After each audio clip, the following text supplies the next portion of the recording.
50,000 లోపు నష్టానికి తక్షణ పరిహారమట. 90 రోజుల్లోగా బాధితులకు చెల్లింపట. భద్రత ప్రమాణాలు పాటించకుంటే జరిమానాట. కొత్త ఎస్ఓజి నిబంధనలకు కేంద్ర హోంశాఖ ఆమోదమట. కోర్టు ఆర్డర్ లేకుండానే పరిహారమట. ఆర్బీఐ ప్రతిపాదనలో బాధితులకు భరోసాట. తెలంగాణలో 6% తగ్గిన సైబర్ నేరాలట. సైబర్ మోసాలకు బ్యాంకులదే బాధ్యతట. సైబర్ మోసాలు ఇప్పుడు వ్యక్తులకే పరిమితం కాలేదు, దేశ ఆర్థిక వ్యవస్థకే పెను సవాలుగా పరిణమించాయి. డిజిటల్ లావాదేవీలు విస్తృతమవుతున్న వేళ ఫిషింగ్ లింకులు, అలాగే నకిలీ కాల్ సెంటర్లు, కేవైసీ అప్డేట్, ఇన్వెస్ట్మెంట్ యాప్స్ పేరుతో సైబర్ నేరగాళ్లు కోట్లు కొలగొడుతున్నారు. ముఖ్యంగా యూపీఐ, ఆన్లైన్ బ్యాంకింగ్ వేదికలే లక్ష్యంగా ఈ దోపిడీ సాగుతుంది.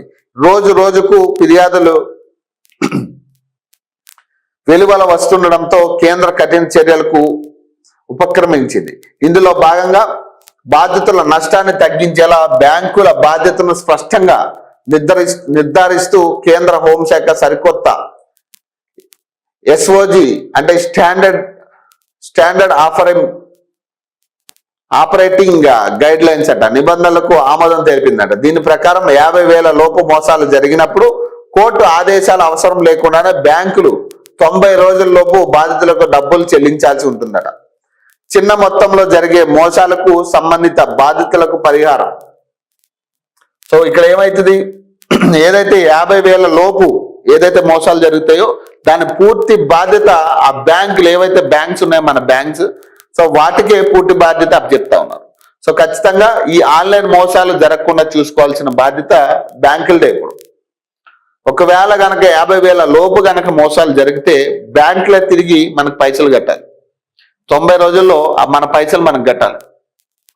మన బ్యాంక్ అకౌంట్ నుంచి ఎవడైనా పైసలు దుబ్బేస్తే సైబర్ నేరాల పేరుతో 50,000 లోపు కనుక ఉంటే ఎటువంటి కోర్టు ఆర్డర్స్ కూడా అవసరం లేదట. 90 రోజుల్లో ఆ 50,000 ఏవైతే కట్ అయినా మన అకౌంట్ నుంచి అవి బ్యాంకులే తిరిగి మనకు కట్టాల్సి ఉంటుందట.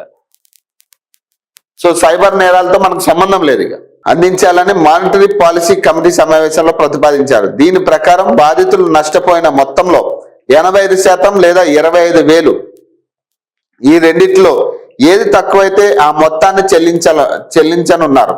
అయితే ఈ పరిహారం జీవిత కాలంలో ఓసారి మాత్రమే పొందే అవకాశం ఉంటుందట. త్వరలోనే ఇందుకు సంబంధించి పూర్తి స్థాయి మార్గదర్శకాలు విడుదల కానున్నాయట. గత కొన్నేళ్లలో దేశవ్యాప్తంగా ఆన్లైన్ మోసాల వల్ల